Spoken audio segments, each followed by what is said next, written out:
अस्सलामुअलैकुम वरहमतुल्लाहि वबरकातुहू। આપણે અભ્યાસક્રમ પ્રમાણે ગણિતમાં પહેલું ચેપ્ટર આવે છે જેનું નામ છે સંખ્યા પદ્ધતિ. હવે આ ચેપ્ટરના અંદર આપણે જે અગાઉ ધોરણ 8માં ભણી ગયા છે કે સંખ્યાઓ કયા કયા પ્રકારની હોય છે, અને એના માટે આપણે સંખ્યા રેખા પણ ભણ્યા છે કે સંખ્યા રેખા ઉપર 3 પ્રકારની સંખ્યાઓ આવેલી હોય છે: ધન, ઋણ અને 0, જે અત્યાર સુધી આપણે શીખ્યા છે. જેમાં આપણે સંખ્યા રેખા દોરીએ તો વચ્ચે 0, આ છે ડાબી બાજુ એટલે આપણે શોર્ટમાં લખીએ ડાબા, આ છે જમણી બાજુ એટલે શોર્ટમાં લખીએ જબા. ડાબી બાજુ ઋણ સંખ્યા આવેલી હોય છે: -1, -2, -3 ડેશ ડેશ ડેશ એટલે કે અનંત સુધી. જમણી બાજુ ધન સંખ્યાઓ આવેલી હોય છે એટલે કે 1, 2, 3 ડેશ ડેશ ડેશ એટલે કે અનંત સુધી. અત્યાર સુધી આપણે આટલું ભણેલા છે ધોરણ 8માં. હવે એનાથી એક સ્ટેપ આગળ ધોરણ 9માં આવે છે કે બીજી એવી કઈ સંખ્યાઓ આવેલી છે જેને આપણે નથી જાણતા. તો આપણે એ ચેપ્ટરમાં એ જાણવાનું છે કે બીજી કયા પ્રકારની સંખ્યાઓ આવેલી છે. તો જે 8મા ધોરણમાં ભણી ગયા છે પહેલાં એનું થોડું રિવાઇઝ કરીએ કે સૌથી પહેલાં આવે છે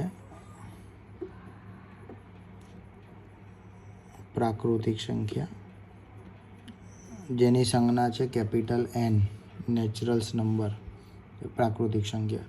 તો પ્રાકૃતિક સંખ્યા એટલે કઈ સંખ્યા, એમાં કઈ સંખ્યાનો સમાવેશ થાય છે?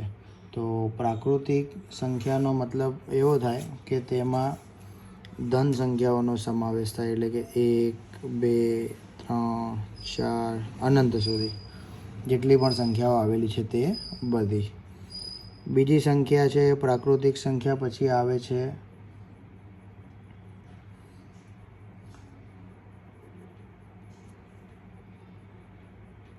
પૂર્ણ સંખ્યા, જેનો સંકેત છે W, વોલ નંબર્સ એટલે કે W. હવે આ પૂર્ણ સંખ્યા એટલે એમાં કઈ સંખ્યાનો સમાવેશ થાય છે? તો પૂર્ણ સંખ્યાનો અંદર પ્રાકૃતિક સંખ્યા આવે છે એટલે કે બધી જ ધન સંખ્યાઓ, પ્લસ એમાં એક સંખ્યા એડ થાય છે 0, એટલે કે જે સંખ્યાઓના અંદર પ્રાકૃતિક સંખ્યા અને એની સાથે સાથે 0 પણ આવેલો હોય. પ્રાકૃતિક સંખ્યાના અંદર 0 નથી આવતું. પૂર્ણ સંખ્યાના અંદર 0નો પણ સમાવેશ થાય છે, તો તેને પૂર્ણ સંખ્યા કહેવામાં આવે છે. એના પછી આવે છે પૂર્ણાંક સંખ્યા. પૂર્ણાંક સંખ્યાને Z સંજ્ઞા વડે દર્શાવવામાં આવે છે, અને એમાં કઈ સંખ્યાઓનો સમાવેશ થાય છે? તો એના અંદર -3, -2, -1, 0, 1, 2, 3 ડેશ ડેશ ડેશ એટલે કે ડાબી બાજુ આવેલી ઋણ સંખ્યા, જમણી બાજુ આવેલી ધન સંખ્યા અને વચ્ચે આવેલો 0. તે 3 સંખ્યાનો સમાવેશ પૂર્ણાંક સંખ્યામાં થાય છે.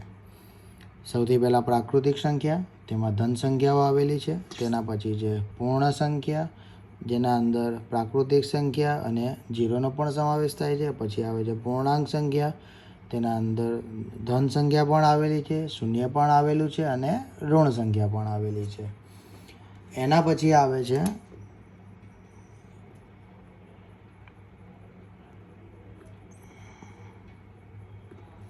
સમમેય સંખ્યા.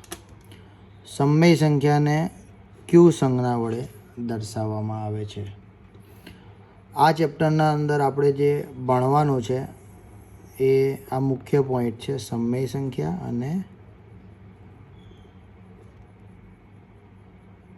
અસમમેય સંખ્યા. આ બે સંખ્યા વિશે આપણે આ ચેપ્ટરમાં સમજવાનું છે. હજુ એક સંખ્યા એક એવી હતી જે ધોરણ 8માં તેનું નામ આવતું હતું. એ સંખ્યાને કહેવામાં આવે છે વાસ્તવિક સંખ્યા, એટલે તેને દર્શાવવામાં આવે છે આર વડે. એ આર જે છે વાસ્તવિક સંખ્યા છે તેમાં સમય સંખ્યા પણ આવી જાય છે, અસમય પણ આવી જાય છે, પૂર્ણાંક, પૂર્ણ, પ્રાકૃતિક, બધી જ સંખ્યાઓ વાસ્તવિક સંખ્યામાં આવી જાય છે. પણ વાસ્તવિક સંખ્યા સમજવા માટે પહેલાં આપણે સમય સંખ્યા સમજીશું, સમય સંખ્યા પછી આપણે અસમય સંખ્યા સમજીશું. હવે ઉપર જે 3 સંખ્યાઓ છે પ્રાકૃતિક, પૂર્ણ અને પૂર્ણાંક, એ આપણને યાદ રહે કે આપણે 8મા ધોરણમાં ભણીને આવ્યા છે. આપણે સમજવાનું છે સમય સંખ્યા કોને કહેવાય. તો પહેલાં આપણે સમય સંખ્યાની વ્યાખ્યા સમજીએ કે સમય સંખ્યા કોને કહેવાય. તો સમય સંખ્યાની વ્યાખ્યા એવી છે કે એવી સંખ્યા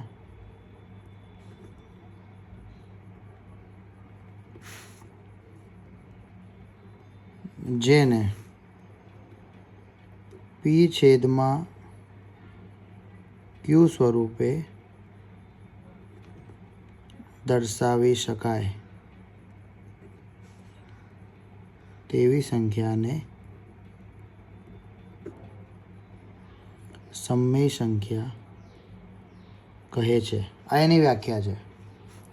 પણ આમાં એક કન્ડિશન છે, સ્ટાર કન્ડિશન એપ્લાય. કન્ડિશન શું છે? તો કે કન્ડિશન એ છે કે પીના છેદમાં ક્યુ સ્વરૂપ તો હોવું જ જોઈએ, પણ એમાં કન્ડિશન એવી છે કે પી અને ક્યુ બંને કેવા પ્રકારની સંખ્યા હોવી જોઈએ? તો કે પી અને ક્યુ બંને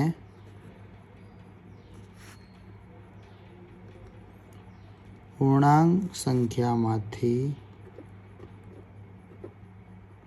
હોવી જોઈએ. પૂર્ણાંક તો હોવી જોઈએ, એની સાથે સાથે છેદમાં આ છે અંશ, આ છે છેદ, જે આપણે જાણીએ છીએ.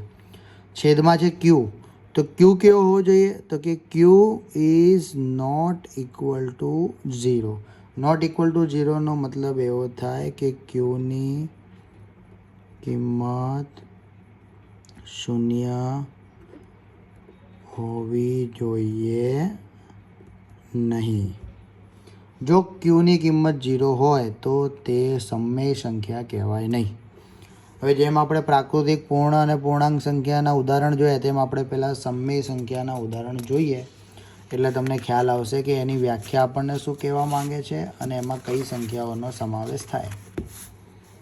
તો ધારો કે હું લખું છું કે 2/5, 10/2, પછી લખું છું ખાલી 2, ખાલી 5, ખાલી 0, 8/3. આ બધી જ સંખ્યાને સમય સંખ્યા કહેવાય. તો પ્રશ્ન એવો થાય, સર તમે તો એવું કીધું હતું કે જે સંખ્યાને p/q સ્વરૂપમાં દર્શાવી શકાય, તો એમાં 2/5 સમય કહેવાય, 10/2 સમય કહેવાય, 8/3 સમય કહેવાય, કારણ કે આ p/q કહેવાય. પણ અહીંયા તો ખાલી 2 છે, અહીંયા તો ખાલી 5 છે, અહીંયા તો ખાલી 0 છે. તો એ કેવી રીતે સમય સંખ્યા થઈ? તો છેદમાં જ્યારે કંઈ ના હોય તો 1 કહેવાય, અહીંયા પણ કંઈ ના હોય તો 1 કહેવાય, અહીંયા પણ કંઈ ના હોય તો 1 કહેવાય. તો થઈ ગઈ p/q સ્વરૂપ.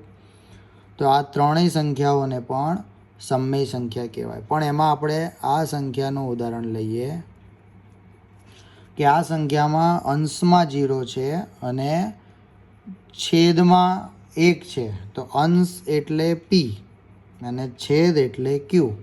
તો આપણો નિયમ એવો કહે છે કે p અને q કેવા હોવા જોઈએ? તો કે ભાઈ પૂર્ણાંક હોવા જોઈએ.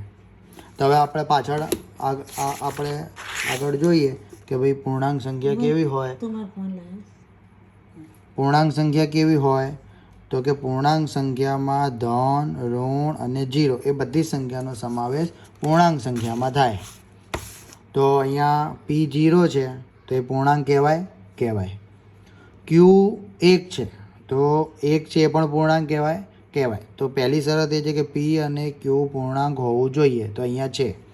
બીજી શરત એ છે કે q is not equal to 0, એટલે કે ક્યુની કિંમત 0 હોવી જોઈએ નહીં. તો અહીંયા ક્યુની કિંમત 1 છે, એટલે ચાલે. પણ જો હું આવું લખું 1/0 તો અહીંયા પીની કિંમત 1 છે, ક્યુની કિંમત 0 થઈ ગઈ. ક્યુની કિંમત 0 હોય તો પછી તેને સમમેય સંખ્યા કહેવાય નહીં. તો સમમેય સંખ્યાની કોઈ વ્યાખ્યા પૂછે તો આપણે કહેવાનું કે એવી સંખ્યા કે જે સંખ્યાને પીના છેદમાં ક્યુ સ્વરૂપમાં દર્શાવી શકાય, જ્યાં પી અને ક્યુ પૂર્ણાંક હોય અને ક્યુની કિંમત 0 ના હોય, ક્યુ ઇઝ નોટ ઇક્વલ ટુ 0, તો તેને સમમેય સંખ્યા કહેવામાં આવે છે. આ છે સમમેય સંખ્યાની વ્યાખ્યા. હવે આ ચેપ્ટરના અંદર જે સૌથી અઘરું પડે છે વિદ્યાર્થીઓને 1 માર્ક્સ માટે, તો એ છે આ ચેપ્ટરના ખરા ખોટા. ખરા ખોટા એવા અટપટા પૂછાય છે કે વિદ્યાર્થીઓ જવાબ નથી આપી શકતા, ભૂલી જાય છે, એકબીજામાં મિક્સ થઈ જાય છે, યાદ નથી રહેતું, કન્ફ્યુઝન પેદા થાય છે. તો એની માટે હું તમને એક ટ્રીક બતાવું છું કે આપણે શું યાદ રાખવાનું. તો સૌથી પહેલાં આપણે શીખ્યા n સંખ્યા વિશે, પછી આપણે શીખ્યા w સંખ્યા વિશે, પછી આપણે શીખ્યા z સંખ્યા વિશે, પછી આપણે શીખ્યા q સંખ્યા વિશે. અને મેં તમને અગાઉ કીધું હતું કે બીજી એક સંખ્યા છે જેને કહેવાય છે r, જેની ચર્ચા આપણે પછી કરીશું. તો તે સંખ્યા છે r, રિયલ નંબર, વાસ્તવિક સંખ્યા. તો આને મેં જે ક્રમમાં લખ્યો છે એનો મતલબ એવો થાય કે ભાઈ n જે સંખ્યા છે તેનું નામ આપણે જાણીએ છીએ કે તે છે પ્રાકૃતિક સંખ્યા, ડબલ્યુને આપણે કહીએ છીએ પૂર્ણ સંખ્યા, ઝેડને આપણે કહીએ છીએ પૂર્ણાંક સંખ્યા, ક્યુને આપણે કહીએ છીએ સમમેય સંખ્યા અને આરને આપણે કહીએ છીએ વાસ્તવિક સંખ્યા. તો આને જે ક્રમમાં લખ્યું છે, ક્રમનો મતલબ એવો થાય કે એનનો આ નિશાનીને કહેવાય ઉપગણની નિશાની, જે તમે 8મા ધોરણમાં ભણી ગયા છો. આપણે બીજી એક નિશાની વિશે ભણતા હતા, આવી નિશાની, એક આમ અને એક આમ. તો આને આપણે કહેતા હતા ગ્રેટર દેન, આને આપણે કહેતા હતા લેસ દેન. ઘણાને આમાં પણ કન્ફ્યુઝન થાય. તો એની માટે યાદ રાખવા માટે એક ટ્રીક બતાવું છું કે જો આ લખેલું હોય અને આમ લાઈન દોરો તો ગધેડાનો ગ બને, તો એને કહેવાય આ નિશાની છે ગ્રેટર દેનની. અને અહીંયાથી આમ લખો એટલે લ બને, તો આને કહેવાય લેસ દેનની નિશાની. આ છે ગ્રેટર દેનની નિશાની, આ છે લેસ દેનની નિશાની. એટલે હવે યાદ રાખજો આ નિશાની ઉપરથી કે આ ગ્રેટર દેન, આ લેસ દેન. હવે આમાં આપણે એવું શીખતા હતા કે જેની આગળ પાંખિયું ખુલ્લું હોય તે સંખ્યા મોટી કહેવાય. તો અહીંયા પણ એવું જ છે કે અહીંયા પાંખિયું ખુલ્લું છે, તો એનો મતલબ એવો થયો કે એના આગળની જે સંખ્યા છે એના કરતાં જે બાજુ પાંખિયું ખુલ્લું છે તે સંખ્યા હંમેશા મોટી હશે. એટલે ઉપગણનો મતલબ એવો થાય કે પ્રાકૃતિક સંખ્યા છે તે બધી જ સંખ્યાનો સમાવેશ પૂર્ણ સંખ્યામાં થાય છે. અને પૂર્ણમાં પ્રાકૃતિક સિવાયની બીજી સંખ્યાઓ પણ આવેલી છે, જે આપણે જાણીએ છીએ કે કઈ સંખ્યા આવેલી છે, 0 વધારાનું છે, જે પ્રાકૃતિક સંખ્યામાં નથી. એવી જ રીતે ડબલ્યુ ઉપગણ ઝેડ, તો એનો મતલબ એવો થયો કે ડબલ્યુના અંદર જે પણ સંખ્યા આવેલી છે તે બધી જ સંખ્યા ઝેડમાં આવેલી છે. ઝેડમાં તો આવેલી છે, ઉપરથી વધારાની સંખ્યાઓ પણ ઝેડમાં આવેલી છે. તો ડબલ્યુના અંદર કઈ સંખ્યા આવેલી છે તો કે ભાઈ ધન સંખ્યા અને 0 અને ધન સંખ્યા. પ્રાકૃતિકમાં ખાલી ધન. તો પૂર્ણાંકમાં કઈ આવેલી છે, ધન, 0 અને એની સાથે માઇનસ. અને એ ઝેડનો પણ ઉપગણ કોણ છે, તો એ ઝેડનો ઉપગણ પણ છે ક્યુ, સમય સંખ્યા. તો સમય સંખ્યામાં કઈ સંખ્યા આવેલી છે તો કે ભાઈ ઋણ પણ આવેલી છે, 0 પણ આવેલી છે, ધન પણ આવેલી છે, પૂર્ણાંક પણ આવેલી છે, અપૂર્ણાંક પણ આવેલી છે. અપૂર્ણાંક એટલે કે 2/5, 5/3, 8/3, જેનો ભાગાકાર નથી થતો ને જવાબ પોઈન્ટમાં આવે છે, દશાંશ ચિહ્નવાળી સંખ્યા છે. તો એ બધી જ સમય સંખ્યા છે. આપણે ઉપર કીધું કે પી છેદમાં ક્યુ સ્વરૂપમાં દર્શાવી શકાય તે સંખ્યાને સમય સંખ્યા કહેવાય. પણ જો આવું લખેલું હોય કે 3.5 તો કે ભાઈ આને સમય કહેવાય કે ના કહેવાય, તો કે કહેવાય. કેમ કહેવાય તો કે જો આપણે આને દશાંશ ચિહ્નમાં ફેરવીએ તો આવું લખાય, 3.5 છે તો એમાં પોઈન્ટ કાઢીએ તો 35/10 લખાય. તો 35/10 એટલે આ પી થઈ ગઈ, આ ક્યુ થઈ ગયું, તો પાછી પી છેદમાં ક્યુ સ્વરૂપ થઈ ગયું, તો આ સમય સંખ્યા થઈ ગઈ. એટલે આનું જ સ્વરૂપ આ છે ને આનું સ્વરૂપ આ છે. એટલે પોઈન્ટવાળી સંખ્યાનો સમાવેશ પણ સમય સંખ્યામાં થાય. તો સમય સંખ્યાના અંદર પ્રાકૃતિક સંખ્યા પણ આવી જાય, પૂર્ણ પણ આવી જાય, પૂર્ણાંક પણ આવી જાય, અને સમય સંખ્યા પછી આવે વાસ્તવિક સંખ્યા. તો ક્યુ ઉપગણ આર. તો એનો મતલબ એવો થયો કે ક્યુ સમય સંખ્યા છે, તેની બધી જ સંખ્યાઓ આરમાં પણ આવેલી છે. આર જે છે સૌથી મોટો કહેવાય. એટલે જો સમજવા માટે કહીએ તો એનથી મોટા ડબલ્યુ, ડબલ્યુથી મોટા ઝેડ, ઝેડથી મોટા ક્યુ અને ક્યુથી મોટા આર, આર સૌથી મોટા. આરમાં બધી જ સંખ્યાઓ આવેલી હોય. તો હવે આપણે આમાં યાદ એ રાખવાનું છે કે જ્યારે આપણે ડાબી બાજુથી જમણી બાજુ જઈએ, એટલે કે આપણે આ દિશામાં જઈએ, તો બધા જ વિધાનો આપણા સાચા કહેવાય. અને આપણે જમણી બાજુથી ડાબી બાજુ જઈએ તો તે બધા જ વિધાનો આપણા ખોટા કહેવાય. હવે વિધાન એટલે કેવા વિધાન?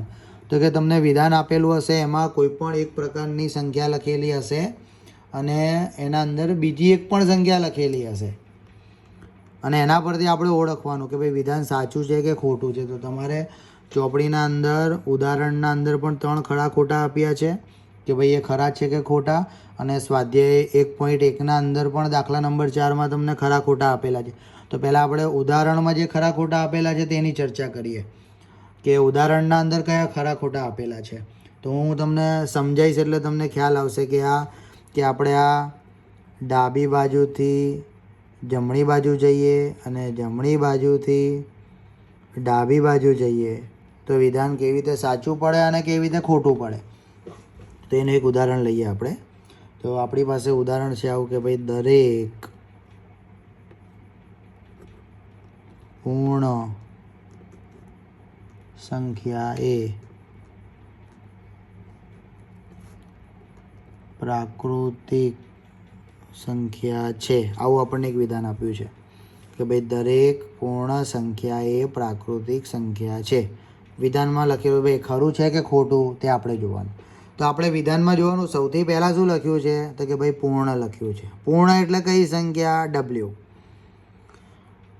એટલે કે ડબલ્યુમાં જેટલી સંખ્યા આવેલી છે, ધન સંખ્યા અને 0, એ દરેક કઈ સંખ્યા છે? પ્રાકૃતિક સંખ્યા. તો એ પ્રાકૃતિક સંખ્યા એટલે કઈ સંખ્યા? તો કે ભાઈ એન.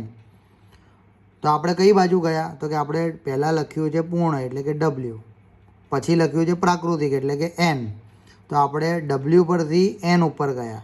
તો ડબલ્યુ પરથી એનનો મતલબ શું થાય કે આપણે જમણી બાજુથી ડાબી બાજુ ગયા. ડબલ્યુ પરથી એન ઉપર ગયા એટલે કે જમણી બાજુથી ડાબી બાજુ ગયા. તો જ્યારે જમણી બાજુથી ડાબી બાજુ જઈએ તો તે બધા વિધાન કેવા હોય? ખોટા હોય. તો કે ભાઈ આ વિધાન કેવું છે? ખોટું છે. દરેક પૂર્ણ સંખ્યા એ પ્રાકૃતિક સંખ્યા છે. તો કે ખોટું. ના, દરેક પૂર્ણ સંખ્યા એ પ્રાકૃતિક સંખ્યા નથી. દરેક પૂર્ણનો મતલબ થાય કે 0ની સાથે ધન સંખ્યાઓ છે તે બધી જ પ્રાકૃતિક છે. તો વિધાન ખોટું છે. પ્રાકૃતિક સંખ્યાના અંદર 0 આવતું નથી. પણ જો એવું લખેલું હોય દરેક પ્રાકૃતિક સંખ્યા એ પૂર્ણ સંખ્યા છે તો આ વિધાન થાય સાચું. કેવી રીતે સાચું? તો કે ભાઈ પહેલાં કઈ સંખ્યાનો ઉલ્લેખ છે? પ્રાકૃતિક. પ્રાકૃતિક એટલે કે એન.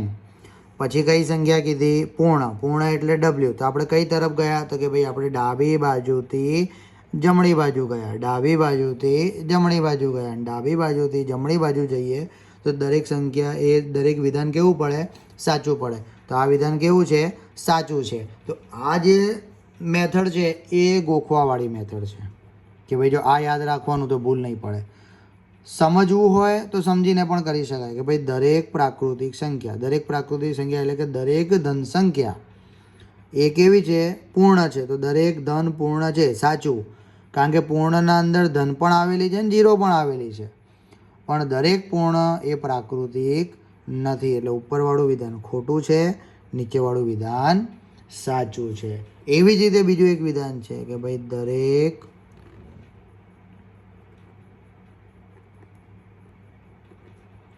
પૂર્ણાંક સંખ્યા એ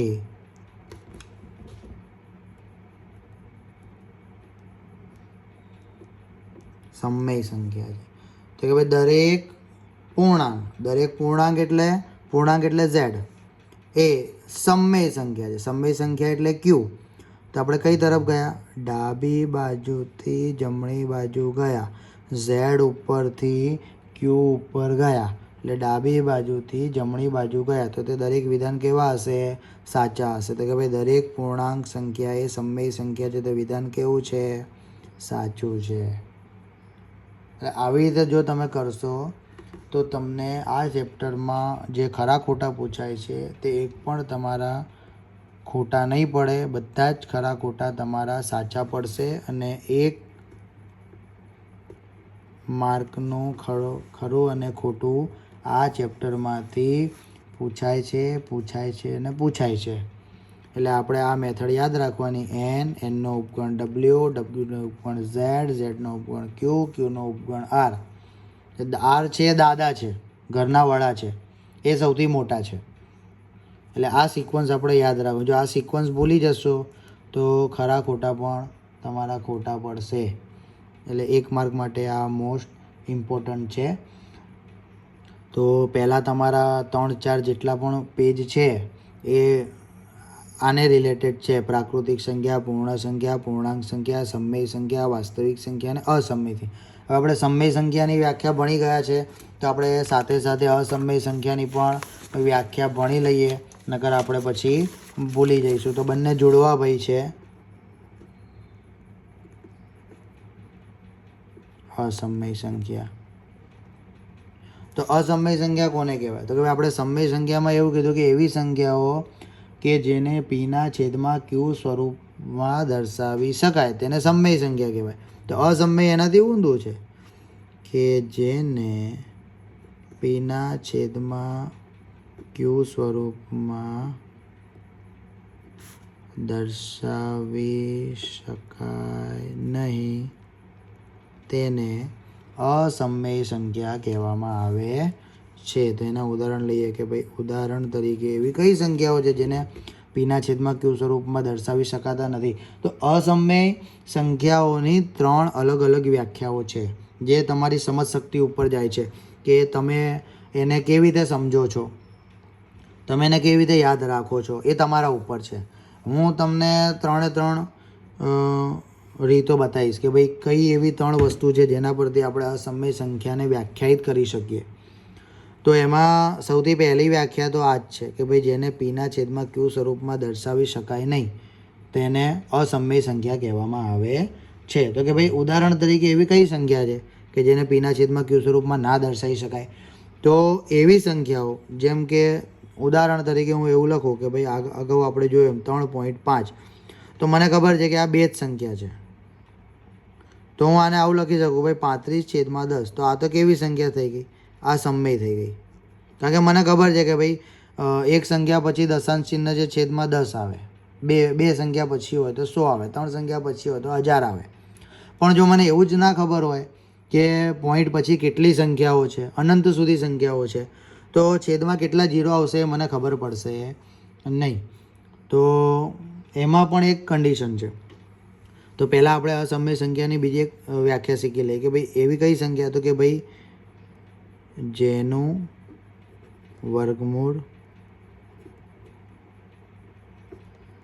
કાઢી શકાય નહીં. એટલે કે વર્ગમૂળ 2, વર્ગમૂળ 3, વર્ગમૂળ 5 વગેરે. આ બધી સંખ્યાઓને પણ કેવી સંખ્યા કહેવામાં આવે છે? અસમમેય સંખ્યા કહેવામાં આવે છે, કે જેમનું વર્ગમૂળ આપણે કાઢી નથી શકતા. આ જ ચેપ્ટરમાં અથવા તો આગળ એક ચેપ્ટર આવશે હેરોનનું સૂત્ર, એના અંદર આપણે એવું શીખીશું કે ભાઈ આ સંખ્યાનું પણ આપણે વર્ગમૂળ કાઢી શકીએ છીએ. એટલે જ્યારે તમે જો અભ્યાસક્રમ આખો શીખી જાઓ પછી તમારા ઉપર છે કે તમારે કઈ મેથડ વાપરવી છે, એ તમારે મગજ વાપરવાનું કે ભાઈ હું કઈ મેથડથી. 8મા સુધી આપણને એવી ખબર હતી કે ભાઈ આ સંખ્યાઓના વર્ગમૂળ ના નીકળે. હવે આપણે 9મામાં આવ્યા, અત્યારે હું કહું છું વર્ગમૂળ ના નીકળે. આ જ ધોરણમાં આગળ આપણે બીજું કોઈ ચેપ્ટર ભણીશું તો હું એવું કહીશ કે ભાઈ વર્ગમૂળ 2નું વર્ગમૂળ નીકળે, વર્ગમૂળ 3નું વર્ગમૂળ નીકળે. બરાબર? એટલે જેમ જેમ આગળ ભણશો એમ કંઈક નવું શીખશો. એટલે 8મામાંથી 9મામાં આવશો એટલે હવે કંઈક થોડું એડવાન્સ શીખવા મળશે તમને. કંઈ એડવાન્સ શીખીશું આપણે. અને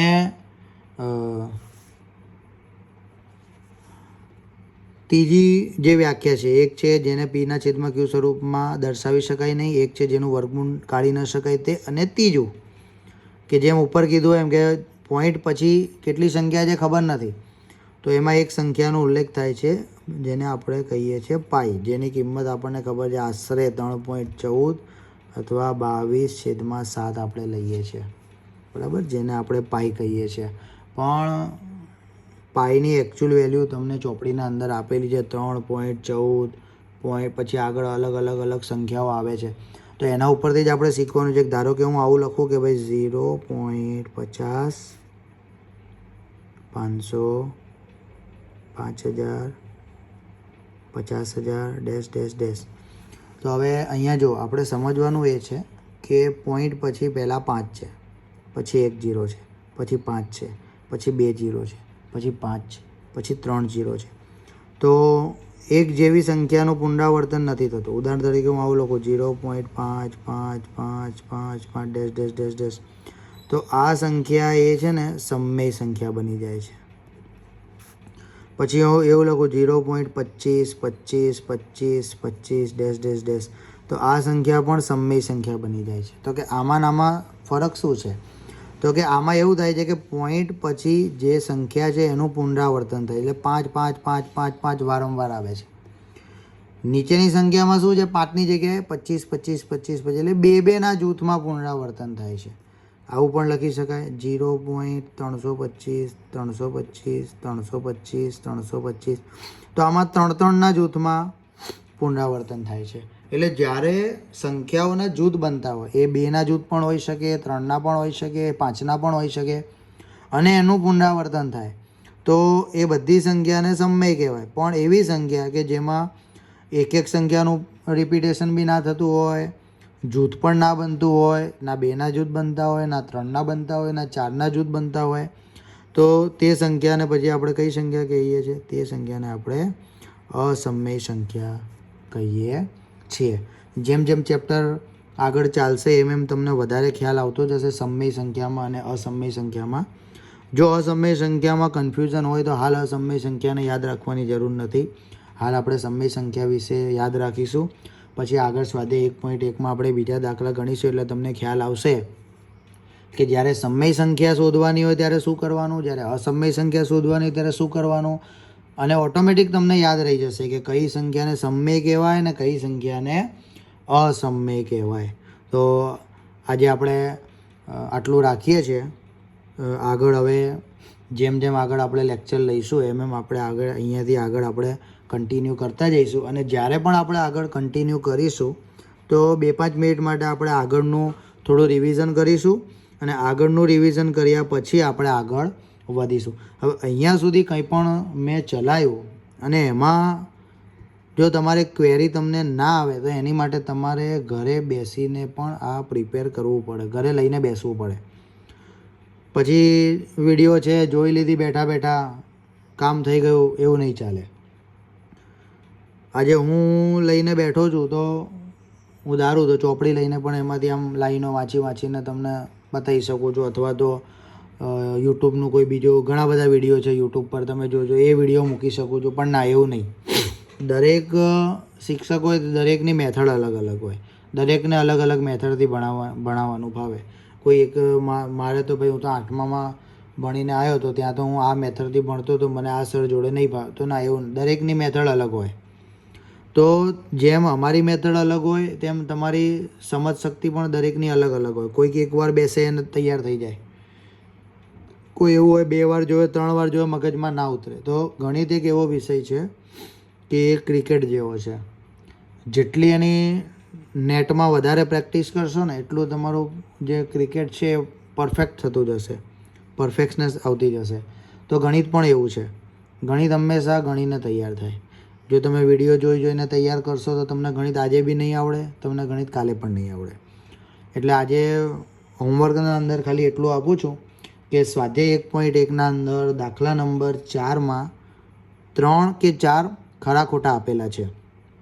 જે મેં 1-2 ઉદાહરણ તમને અગાઉ આપી દીધા છે કે ભાઈ દરેક પૂર્ણ સંખ્યા એ પ્રાકૃતિક છે, દરેક પ્રાકૃતિક સંખ્યા એ પૂર્ણ છે, વગેરે જેવા ખરા ખોટા તમને 2-3 આપ્યા છે.